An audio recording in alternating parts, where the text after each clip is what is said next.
10 के विद्यार्थियों के लिए है। प्री बोर्ड देख रहे हैं ना, pre board high school Sanskrit का मॉडल पेपर है। बहुत ज़्यादा लंबा चौड़ा भाषण नहीं देना है।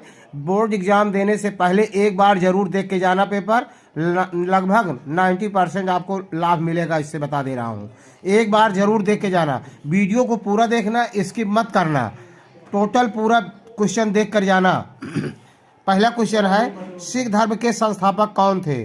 तो 4 विकल्प दिया गया है, उनमें पहला विकल्प सही है, गुरु नानक देव। ज़्यादा लंबा वीडियो नहीं बनाना चाहते हैं, सीधा प्रश्न का उत्तर बता रहे हैं।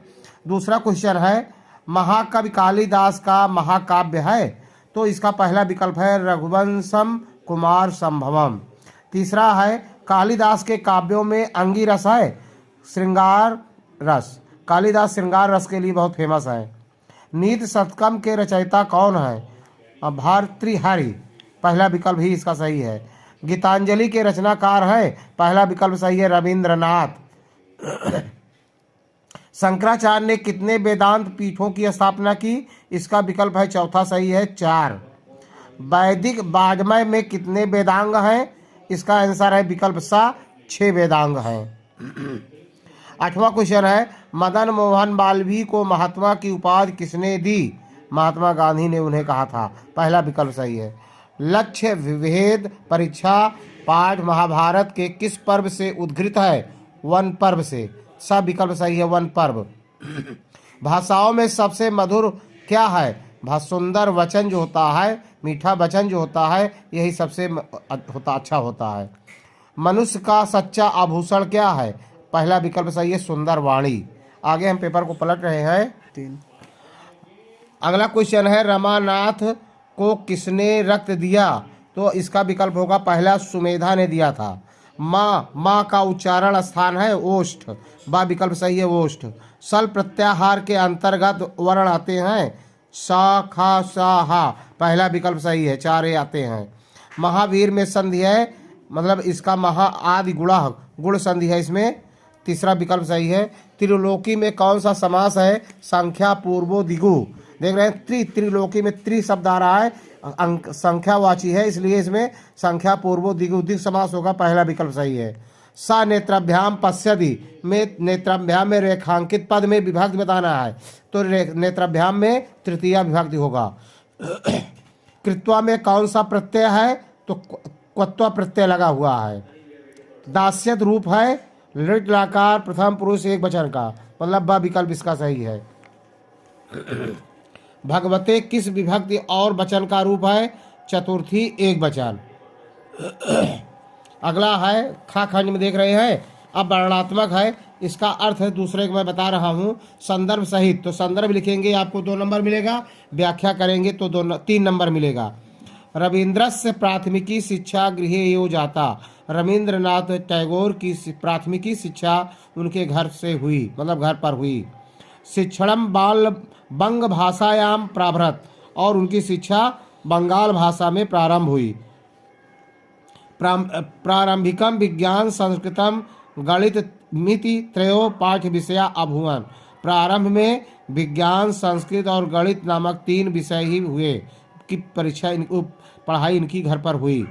प्रारंभिक गृह शिक्षायाम समाप्ताया। प्रारंभिक शिक्षा को घर पर ही समाप्त करके बालक उत्तर कालिकाता नगरस्य, उत्तर कालिकाता नगर के ओरिएंटल सेमिनार विद्यालय में प्रवेश मूलभूता, प्रवेश लिए, मतलब इनका नाम लिखाया गया।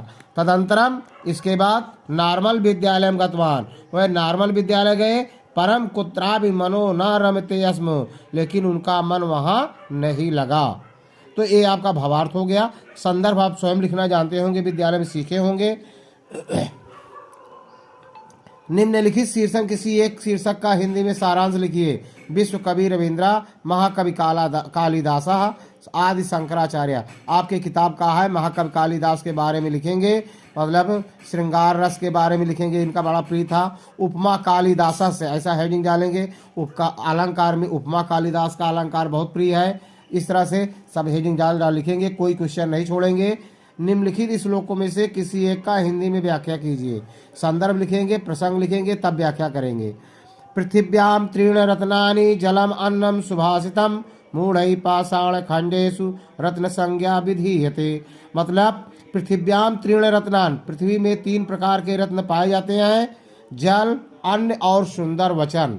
लेकिन मूढ़ै पाषाण खंडेश, लेकिन मूर्ख व्यक्ति जो होते हैं वो पत्थर के टुकड़े को ही रत्न की संज्ञा देते हैं, उसे ही रत्न बताते हैं। दूसरा है अभिवादनशीलस्य नित्य वृद्ध उपसेविना चत्वारतस् वर्धन्ते आयुर्विद्या यशो बलम। मतलब चाहे उसको लिखना चाहे इसको लिख दीजिएगा। देखिए बहुत सरल है। अभिवादनशीलस्य, अपने से बड़ों का अभिवादन करने से, हाथ जोड़कर प्रणाम करने से, नित्य वृद्ध उपसेविना, मतलब घर पर जो आपके हैं या नित्य वृद्ध उपसेविना, वृद्ध लोगों की सेवा करने से, प्रतिदिन नित्य प्रतिदिन वृद्ध लोगों की सेवा करने से, स्वतः चत्वार तत् वर्धन्ते, ऐसे व्यक्तियों की आयु स्वतः 4 चीजें उन्हें प्राप्त हो जाती हैं, आयुर्विद्या यश बल। आयु विद्या यश और बल, ये 4 चीजें ऐसे व्यक्तियों को मिल जाती हैं। किस प्रकार के व्यक्तियों को? जो अभिवादन करते हैं, अपने से बड़ों का आदर करते हैं और नित्य प्रतिदिन वृद्ध व्यक्तियों की सेवा करते हैं, उन्हें 4 चीजें यही अपने आप प्राप्त हो जाती हैं, आयु विद्या यश और बल। निम्नलिखित सूक्तियों में से किसी एक सूक्त का हिंदी में व्याख्या कीजिए। भाषासु मुख्या मधुरा दिव्या गिरवाण भारती। भाषासु मुख्या, भाषाओं में मुख्य, मधुर और दिव्य संस्कृत भाषा होती है। इसका यही व्याख्या है। अगला है 5वां क्वेश्चन, निम्नलिखित में किसी एक श्लोक का अर्थ संस्कृत में लिखना। आपके किताब में देखते होंगे अन्वय, जो अन्वय दिया रहता है उसी को लिख देंगे तो अनिवार्य संस्कृत है। इस पाठ इसको पहले पढ़ रहे हैं, देख लीजिए जैसे लिखा गया, फिर इसका अन्वय आपके किताब में जैसा दिया गया है उसी तरह आप लिखेंगे तो संस्कृत में आपका अर्थ हो जाएगा। 6वां क्वेश्चन है, निम्नलिखित में से किसी एक पात्र का चरित्र चित्रण हिंदी में लिखिए। कारुणिको जीमूत वाहना पाठ के आधार पर जीमूत वाहन का चरित्र चित्रण, या यातुका पाप संचया नामक पाठ के आधार पर रामानाथ का चरित्र चित्रण, वयम भारतीय पाठ के आधार पर आफताब का चरित्र चित्रण।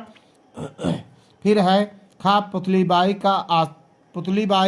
का आसीत नागा नंदस्य नाटकस्य रचयिता का आसीत सुमेधा कस्य बालिका आसीत। ये संस्कृत में उत्तर देना है।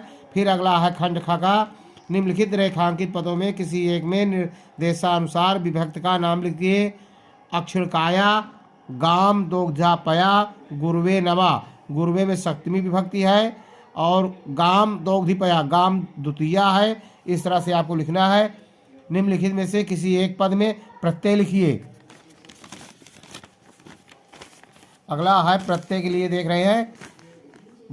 धित्वा में आधा का तवा लिख दिया, क्वत्वा प्रत्यय है। माननीय में अनियर प्रत्यय लगा हुआ है। खादतुम में तुमुन प्रत्यय है। 8वां है, निम्नलिखित में से किसी एक का वाच्य परिवर्तन।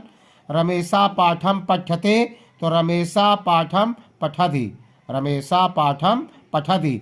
मया चित्रम दृश्यते, दृश्यते का हो जाएगा पश्यामि, मया का अहम में बदल जाता है, अहम चित्रम पश्यामि। अहम विद्यालयम गच्छामि, मया विद्यालयम गम्यते। किसी एक को लिखना है, मैंने तीनों किया है। निम्नलिखित में किसी 3 वाक्यों का संस्कृत में अनुवाद कीजिए। 2 बालक पढ़ते हैं, तो 2 बालक पढ़ते हैं तो बालकौ पठता हो जाएगा। राम विद्यालय जाएगा, रामा विद्यालयम गमिष्यति हो जाएगा। तुम घर जाओ, त्वम गृहम गच्छ। तुम पढ़ो, त्वम पठ। वह गया, सा अगच्छत। निम्नलिखित में किसी एक विषय पर संस्कृत में 8 वाक्यों में निबंध लिखिए। आपकी किताब में दिया गया है। परोपकार मैं लिख दे रहा हूँ, मोस्ट इंपॉर्टेंट, जरूर याद करके जाना। विद्या, जितने आए चारों में कोई न कोई आपके बोर्ड एग्जाम में आ जाएगा, देख के जाना। निम्न किसी 4 शब्दों का संस्कृत में वाक्य प्रयोग करना है।